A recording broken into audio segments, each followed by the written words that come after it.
All right, let's talk about a classroom tradition that has been around forever, the language class skit. It's a total staple of learning a new language, but just because we've always done something, does that mean we should keep doing it?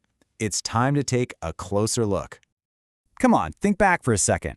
I bet you've done one. Maybe you were in a high school Spanish class, pretending to order tacos at a restaurant, or maybe in French class, acting out a scene at a train station. It's a pretty much universal experience for anyone who's ever learned a language. Here's the thing. For the last 50 years or so, we've done some really deep research into how we actually acquire a second language. And well, that research is starting to suggest it's time to re-examine this whole practice. Because while skits can be fun, they might be a lot more problematic than we think. Okay, so let's dive right in. First up, let's really get into the trouble with skits and take a hard look at the flaws of using them as a main tool for teaching a language. And wow, the list of issues is not short. I mean, on a practical level, we've all been there. Skits can be a total logistical nightmare if one student is absent. But the teaching issues, they're even more serious.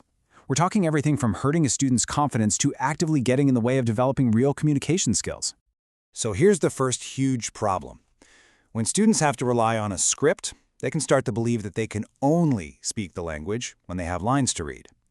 This doesn't build confidence. It actually erodes it for real-world situations. It basically sets them up for failure the second a conversation goes off script. And let's talk about time. Classroom time is gold, right? It's so precious. Every single minute that gets spent writing, memorizing, and rehearsing a skit is a minute that could have been used for spontaneous back-and-forth communication, which is the very skill students actually need to build.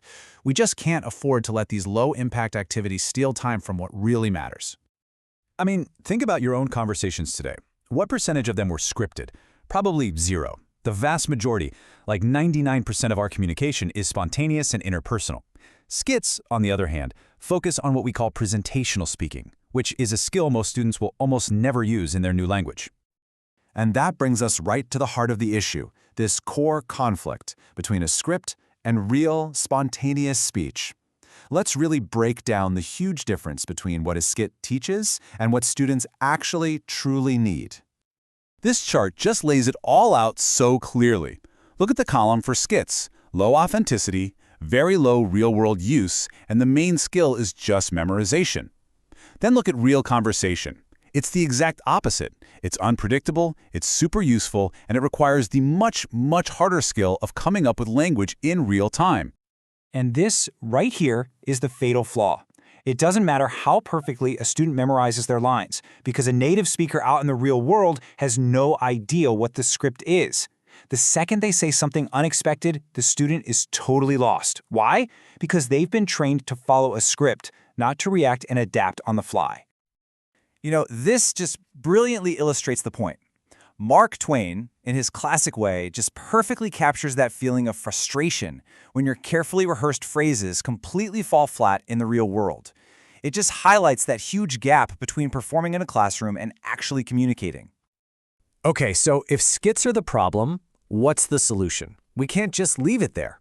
Let's explore what we call the communicative alternative. It's a much better way forward.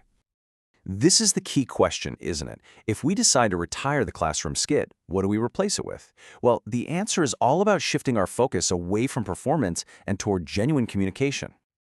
So instead of skits, we can use what are called communicative tasks. Now, these are activities where students use the language to get something real done. So for example, instead of a fake restaurant skit, students could actually plan a real class party, debating what food to get and who's bringing what, all in the target language. The focus completely shifts from reciting lines to exchanging real information. And the benefits here directly fix all the flaws of skits. These tasks require students to be spontaneous. They let students be their authentic selves, not some character in a play. And that is what builds real, lasting confidence. And honestly, the unpredictable, messy nature of real communication, trying to figure out a plan, disagreeing, changing your mind, is almost always more engaging and way funnier than any stiff, pre-written script could ever be. All of this really brings us to the ultimate goal, which is about speaking with authenticity. We really need to rethink our objective when we teach someone to speak another language.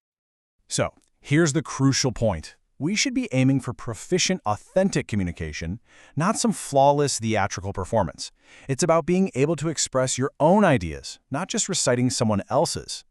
I mean, think about the most powerful speakers you've ever heard. People like Martin Luther King Jr. or Maya Angelou. Their power doesn't come from having perfect grammar, no way. It comes from their ideas, their timing, their voice, and their ability to inspire. That's what real proficiency looks like. And this ties into a really important idea in education today, being culturally responsive. True rigor in a language class means empowering students to show up and communicate as their authentic selves, letting them bring their own cultures and life experiences into the classroom. So ultimately, it really all comes down to this one question. Is our goal to create students who can read lines off a page?